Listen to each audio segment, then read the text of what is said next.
R-Series supports 2 electrode configurations for pacing.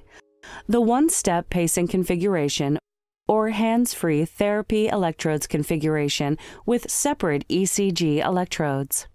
When the R-Series is used with the one-step complete or one-step pacing electrodes for pacing, a separate ECG cable is not required because the 3 leads are built into the front electrode pad. Confirm that the red end of the one-step pacing cable is connected to the red one-step cable input, and confirm that the black end of the ECG cable is connected to the black input in the rear of the R-Series. If these one-step electrodes previously mentioned are not used to pace, alternative multifunction electrodes and an ECG cable must be attached to the R-Series. If using a 3-lead set, connect the end of the 3-lead set to a one-step pacing cable and connect the therapy electrodes to the one-step pacing cable.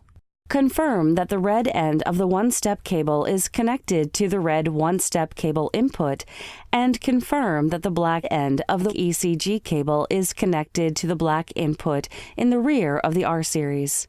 If using a separate 3 or 5-lead cable, you must attach the set to the black ECG cable input in the rear of the R-Series. Pediatric patients using the one-step pediatric CPR or PediPads 2 require the use of a separate ECG cable, as these electrodes do not include the built-in 3-lead capabilities. Non-invasive pacing of pediatric patients is performed in an identical manner to adult pacing. To begin pacing your patient, turn the dial to pacer. The downward spikes indicate pacing pulses. The rate will default to 70 pulses per minute unless your institution has configured it otherwise. For one-step pacing, the ECG signal appears in lead P2. It is important to note that while ECG signals acquired from P1, P2, or P3 are appropriate to determine electrical capture during pacing, they should not be used for diagnostic purposes. Use conventional ECG electrodes and a separate ECG cable for that purpose. Increase the output by turning the dial clockwise. Normal range for capture is between 40 and 80 milliamps. The minimum output that obtains capture is the patient's threshold. Once you have determined the pacing threshold, set the output to 10% above that threshold. Confirm electrical capture by viewing a downward pacing spike followed immediately by a widened QRS and an extended, sometimes enlarged, T-wave occurring at the selected pacing rate. The intrinsic rhythm should be absent.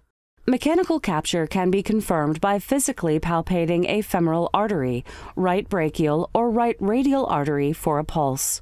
At any time during pacing, you can use the 4-to-1 button to determine the patient's underlying rhythm.